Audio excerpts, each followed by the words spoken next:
सब तेरे लिए। तूने भी उसे छेड़ा था, फिर भी प्यार से वो बुलाता। जाता क्यों नहीं तू उसके पास, फिर भी प्यार से वो बुलाता। जाता क्यों नहीं तू उसके पास।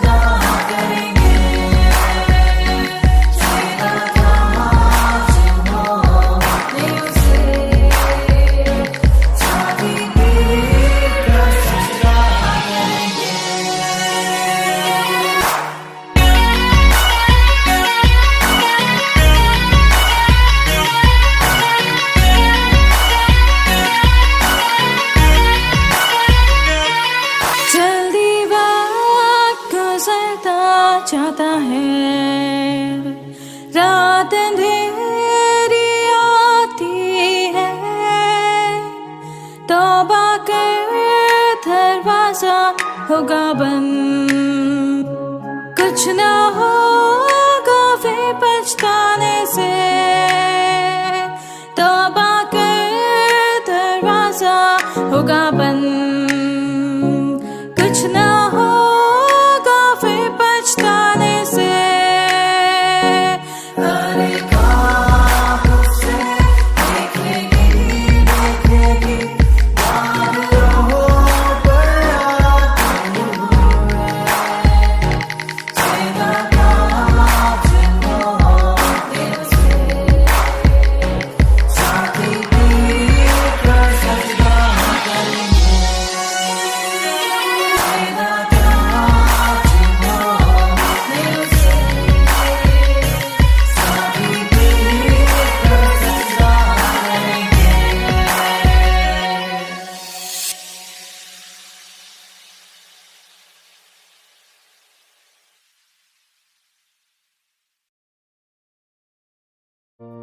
हम प्रभु परमेश्वर को धन्यवाद देते हैं आज की सुंदर सुबह के लिए, कि परमेश्वर ने आज की सुंदर सुबह एक बार फिर से मुझे आपको दी है, ताकि हम परमेश्वर के चरणों में आकर प्रभु की महिमा करें। प्रियो, मैं आप सभी का स्वागत और वेलकम करता हूं living Christian movement fellowship ministry में।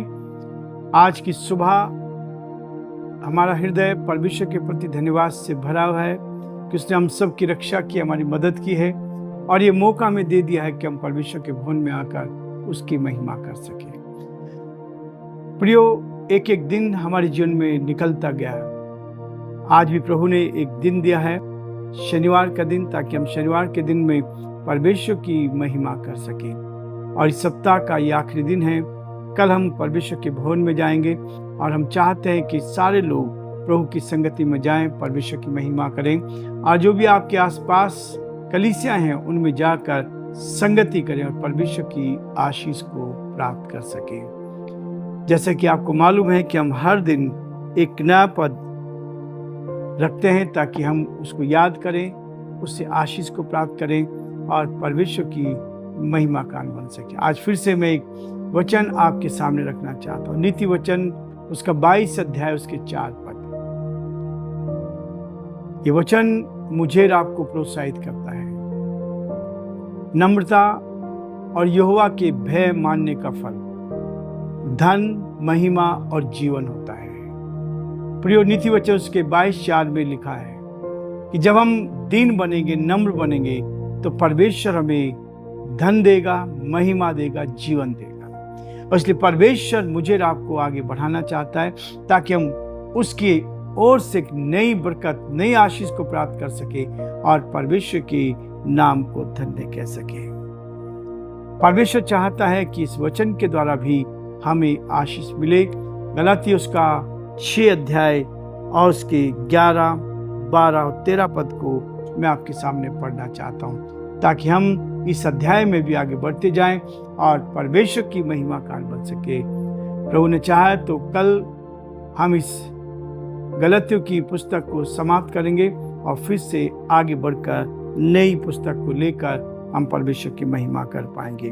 11 पद कहता है, देखो मैंने कैसे बड़े बड़े अक्षरों में तुमको अपने हाथ से लिखा है। 12 पद, जितने लोग शारीरिक दिखावा चाहते हैं वे तुम्हारे खतना करवाने के लिए दबाव देते हैं, केवल इसलिए कि वे मसीह के क्रूस के कारण सताए ना जाए। 13 पद, क्योंकि खतना कराने वाले आप तो व्यवस्था पर नहीं चलते, पर तुम्हारा खतना कराना चाहते हैं कि तुम्हारी शारीरिक दशा पर घमंड करें। परमेश्वर अपने इस वचन के पढ़े जाने पर आशीष दे। हम प्रार्थना करेंगे। धन्यवाद स्तुति के योग्य हमारे सामर्थ्य परमेश्वर, आज की सुंदर सुबह के लिए आपको धन्यवाद। ये सुंदर सुबह प्रभु आपके बड़े अनुग्रह के द्वारा हमें मिली कि हम आपकी महिमा करें, आपकी बड़ाई करें, आपकी स्तुति करें, आपके नाम को सराह सकें और जो आपकी योजना है, जो आपकी इच्छा हमारे जीवन से पूरी की जाए।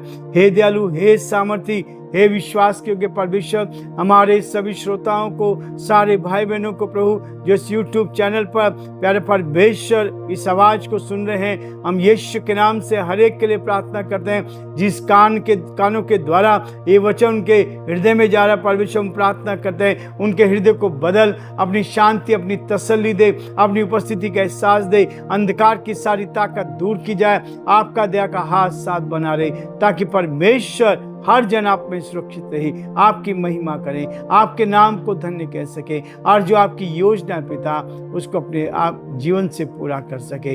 हम प्रार्थना विनती करते हैं प्रभु जी, हमारे देश के लिए, देश के प्रधानमंत्री के लिए, राष्ट्रपति के लिए उनको सद्बुद्धि दे, ताकि परमेश्वर इस देश का संचालन आपकी महिमा के लिए कर सके। हमारे प्रदेश के मुख्यमंत्री के लिए प्रार्थना करते हैं, भजनलाल जी के लिए, आप उनको भी संभाले, सुरक्षित रखे और जो जिम्मेवारी आपने दी उसको ईमानदारी से उठाने की सामर्थ्य शक्ति प्रदान करें, ताकि आपका दया का हाथ उनके साथ बना रहे। बड़े आदर के साथ एक बार फिर से अपने सभी श्रोताओं को आपके हाथ में सौंपते हैं। यदि कोई बीमार है, परेशानी में, कठिनाई में है, दुख और मुसीबत में है, तो यीशु के नाम से हम सारी दुख और मुसीबत, परेशानी, कठिनाई, बीमारी को दूर करते हैं। यीशु के नाम में सामर्थ है, आपकी शक्ति उनको मिले, आपका स्पर्श उनको मिले और वो पूरी तरह से आप में सुरक्षित रहकर आपकी महिमा करें। सारी महिमा हम आपको देते हुए इस विनती को अपने प्रभु, अपने उद्धारकर्ता यीशु मसीह के नाम से मांगते हैं, आमीन। प्रियो, परमेश्वर का वचन कहता है कि देखो मैंने कैसे बड़े बड़े अक्षरों में तुमको अपने हाथ से लिखा है। पौलुस अपने जीवन की उस गवाही को भी पेश कर रहा है और इस बात को कहता है कि उसने परिश्रम किया है, मेहनत की है आपके मेरे लिए, इस संदेश को यहाँ तक पहुँचाने के लिए, इस वचन को मेरे आप तक पहुँचाने के लिए उसने परिश्रम किया, मेहनत किए, ताकि ये वचन आज हम पढ़ सकते हैं। इस वचन के द्वारा आज की पीढ़ी के लोग भी इस वचन को लेकर आशीष को प्राप्त कर सकते हैं। जो परमेश्वर के साथ चलता है उसको हर रोज आशीष मिलती है, जीवन में उत्तम आशीष मिलती है। और जब आप प्रभु के साथ चलते हैं तो परमेश्वर हमें उत्तम आशीष से भरपूर कहता है। इसलिए कहता है, देखो मैंने कैसे बड़े बड़े अक्षरों में तुमको अपने हाथ से लिखा है। जितने लोग शारीरिक दिखावा चाहते हैं, आज संसार में दिखावटी लोग बहुत हैं। शैतान ने दिखावटी लोगों को अपने कब्जे में किया है ताकि केवल ऊपरी रीति से दिखावा करके सेवा को दिखा सके। लेकिन प्रियो, परमेश्वर का वचन दिखावटी नहीं है, परमेश्वर दिखावटी नहीं है। परमेश्वर चाहता है कि हम जो कुछ करें अपने मन से करें, दिल से करें, परमेश्वर की महिमा के लिए करें, केवल दिखाने के लिए नहीं। इसलिए प्रभु का वचन कहता है कि तुम दिखाने के लिए सेवा ना करो। हमारी सेवा अंदरूनी हो, हमारी सेवा आत्मा से हो, हमारी सेवा परमेश्वर को भाने वाली हो सके और परमेश्वर की सामर्थ को हम अपने जीवन में महसूस करते चले जाएं। और जो सामर्थ से, जो प्रभु की आत्मा से होगा, उसके द्वारा लोगों के जीवन बदले जाएंगे। और हम चाहते हैं कि परमेश्वर आपको अपनी महिमा के लिए इस्तेमाल करें और आप बहुतों के लिए आशीष का कारण बन सके। आपके द्वारा बहुत से लोग प्रभु के चरणों में आ सके, आप पश्चाताप कर सके, अपने जीवन को प्रभु के हाथों में सौंप से बुराई से बचकर परमेश्वर के साथ आकर प्रभु की महिमा करें। इसलिए वो कहता है, वे तुम्हारे खतना करवाने के लिए दबाव देते हैं, ऊपरी चीजें करने के लिए कहते हैं, ऊपरी बातों को करने के लिए कहते हैं, आत्मिक बातों को नहीं, अंदरूनी बात को नहीं। जैसा यीशु का स्वभाव था वैसा ही हमारा स्वभाव भी हो। यीशु ने चंगाई दी, यीशु ने बीमारों को चंगा किया, यीशु ने मृतकों को जिलाया, लेकिन आज के लोग चाहते हैं कि ये काम हम करें, लेकिन उसका स्वभाव हमारे अंदर न हो।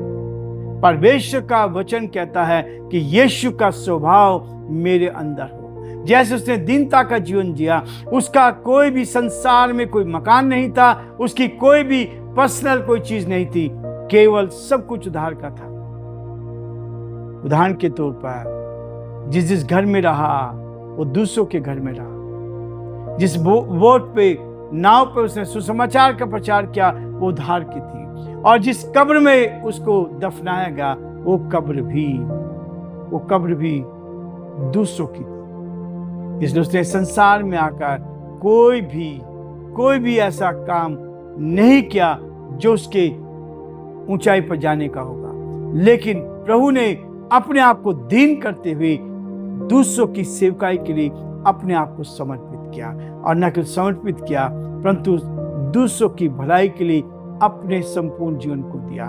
और आज भी हम इस बात को देखते हैं कि कहीं भी जाके देखें, यीशु का कोई मकान नहीं था, यीशु की कोई ऐसी चीज नहीं थी जिसको हम आज कह सके उसने इस पृथ्वी पर आके बनाया, लेकिन उसने पृथ्वी पर आकर सुसमाचार का प्रचार किया, जिसके कारण लोग उद्धार पा रहे हैं, जिसके कारण लोग शांति को पा रहे हैं, जिसके कारण लोग परमेश्वर के उस गहरे प्रेम को प्राप्त कर पा रहे हैं। इसलिए प्रियो, आज मेरा आपके जीवन में यह है कि जितने लोग शारीरिक दिखावा चाहते हैं वे तुम्हारे खतना कराने के लिए दबाव डालते हैं, दबाव डालेंगे, लेकिन परमेश्वर का वचन कहता है केवल इसलिए कि वे मसीह के क्रूस के कारण सताए ना जाए।